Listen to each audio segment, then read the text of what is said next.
नमस्कार मित्रांनो, माझं नाव आहे बालचंद्र. मराठी ज्योतिष कट्ट्यामध्ये आपल्या सर्वांचं स्वागत आहे. आजच्या या व्हिडिओमध्ये आपण चर्चा करणार आहोत. प्रेमविवाहामध्ये 2 राशी आहेत किंवा 2 व्यक्ती आहेत. पती-पत्नी दोघांचीही रास तुळ रास असेल, तर त्याचं जे वैवाहिक जीवन आहे हे नेमकं कशा प्रकारचं असेल? त्यांचं व्यक्तिमत्व कशा प्रकारचं असेल? त्यांच्या अपेक्षा काय असतील? जीवनाकडे बघण्याचा दृष्टिकोन कसा असेल? जर का वैवाहिक जीवनामध्ये काय प्रॉब्लेम झाले तर नेमकं काय करायला हवं, या सर्व संदर्भातली खुलासेवा चर्चा आपण या व्हिडिओमध्ये करणार आहोत.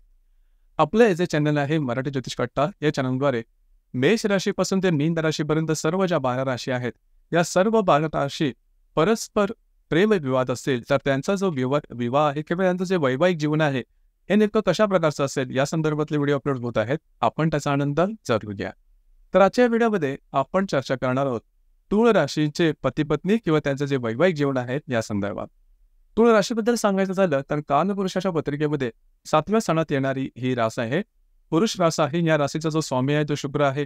या राशीचं जे तत्व आहे ते वायू तत्व आहे आणि चर स्वरूप अशा प्रकारची ही रास आहे.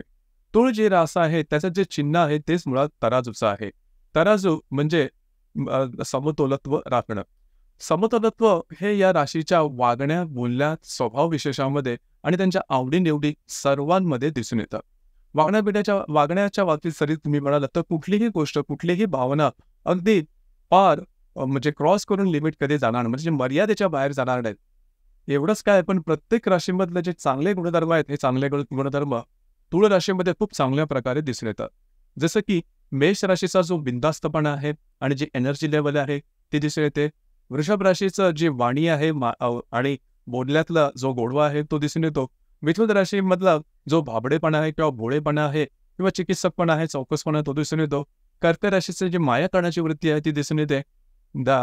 सिंह राशीचा जो कॉन्फिडन्स आहे, जो आत्मविश्वास आहे तो दिसून येतो. राजेशाही थाट किंवा ज्याला आपण राजस जे कवच आहे ते सुद्धा दिसून येतं. कन्या राशीचा जो चिकित्सकपणा आहे आणि बोलण्यातली जी आतुटी आहे आणि चौकसपणा आहे तो सुद्धा दिसून येतो. वृश्चिक राशीतला जो सिक्रेटिव्ह नेचर आहे तो सुद्धा दिसून येतो. धनु राशीचा जबरदस्त ऊर्जा आणि दुसऱ्याला मदत करण्याची वृत्ती ही दिसून येते. आणि मकर राशीचा जो साधारणतः व्यवहारीपणा आहे तो सुद्धा दिसून येतो आणि हार्डवर्किंग नेचर आहे तो सुद्धा दिसून येतो.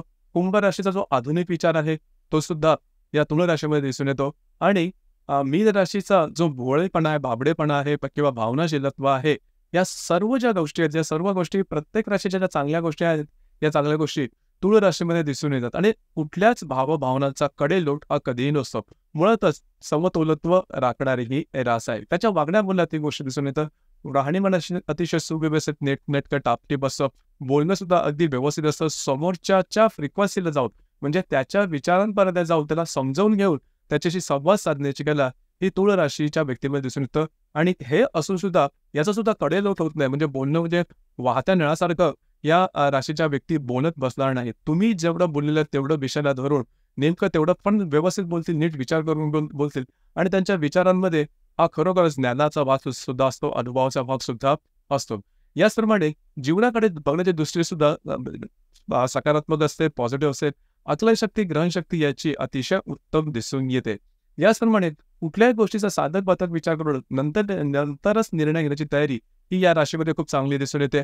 हार्ड वर्किंग नेचर असतो. तुळ राशीच्या व्यक्ती असतात या म्हणजे काम करणाऱ्या असतात. कंटिन्युअस काम करण्याची जी आतुटी आहे ही तुळ राशीच्या व्यक्तींमध्ये खूपच चांगल्या प्रकारची दिसून येते. जीवनाकडे बघण्याचा दृष्टिकोन सुद्धा चांगला असतो. नृत्य, नाट्य, कला, चित्रपट, संगीत हे सुद्धा या राशींच्या व्यक्तीमध्ये दिसून येते. तर एकंदरीत राजस अशा प्रकारची ही रास आहे आणि मेहनत करणारी रास आहे.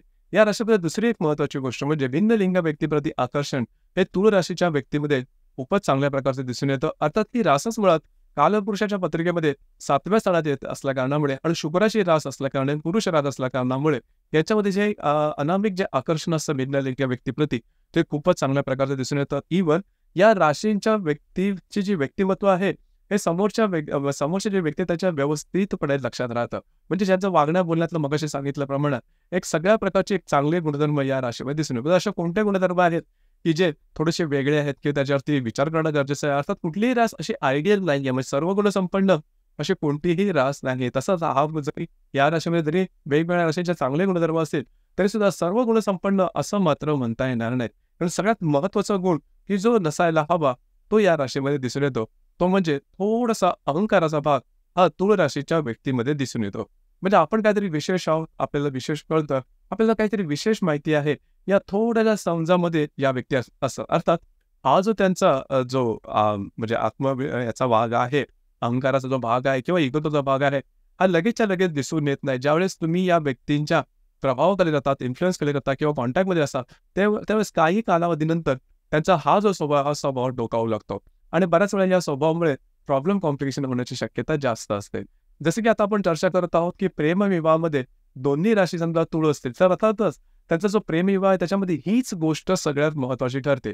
कारण इगो किंवा अहंकार ही एक गोष्ट अशी आहे, की छोट्या-छोट्या गोष्टींसाठी माणूस अडून बसतो. आपल्या मताला ठाम राहतो, आपल्या मताशी तडजोड करत नाही किंवा समोरच्या समोर ऐकून घ्यायलाच तयार नसतो.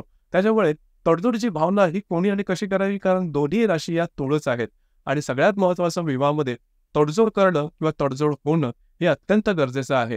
म्हणजे समोरचा जो व्यक्ती आहे त्याला जसं आहे तसं जर का तुम्ही स्वीकारलात, तर अर्थातच तडजोडीची भावना तयार होते आणि तुमचं जे वैवाहिक जीवन आहे किंवा इतर कुठलंही नातं तुमचं समज सोप्या रीतीने चालू राहतं.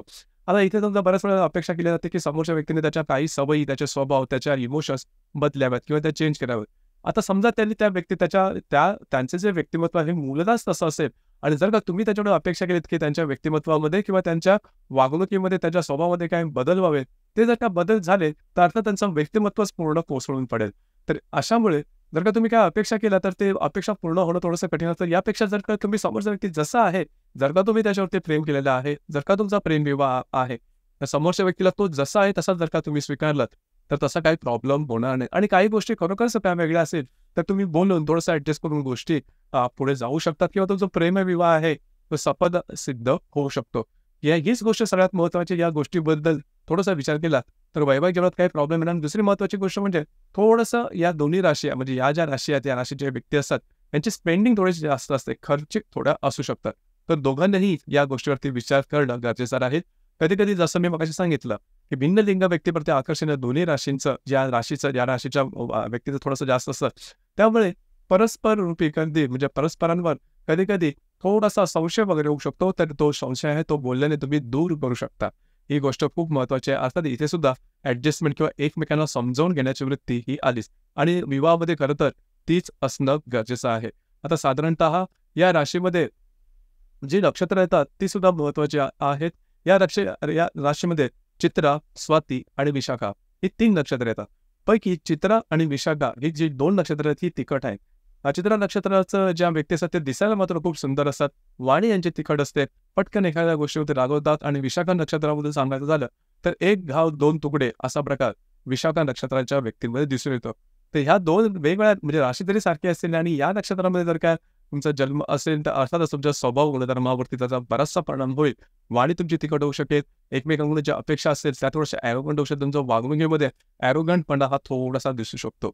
इथे थोडंसं लक्ष देणं गरजेचं राहील. बाकी जर का तुम्हाला कुठले प्रॉब्लेम, कॉम्प्लिकेशन येत असतील, तर तुमची जी कुंडली आहे ही पाहणं थोडंसं गरजेचं ठरेल. कारण प्रत्येक कुंडलीमध्ये चंद्राव्यतिरिक्त सुद्धा 11 ग्रह असतात आणि ते वेगवेगळ्या राशी नक्षत्रात असू शकतात आणि त्याचे परिणाम सुद्धा वेगवेगळे असू शकतात. आपली कुंडली पाहून त्याद्वारे त्या संदर्भात बरंच काही सांगता येऊ शकेल. तर मित्रांनो, हे होतं प्रेमविवाहामध्ये दोन्ही म्हणजे पती-पत्नी दोघांची राशी जर का तुळ रास असेल, तर त्यांचं जे वैवाहिक जीवन असेल, हे नेमकं कशा प्रकारचं असेल या संदर्भातली चर्चा. आपल्याला हा व्हिडिओ कसा वाटला, आपण त्याचा अनुभव कशाप्रकारे घेतला, नक्की कळवा. आणि आपलं हे जे चॅनल आहे, मराठी ज्योतिष कट्टा, हे सुद्धा लाईक, शेअर आणि सबस्क्राईब नक्की करा. धन्यवाद.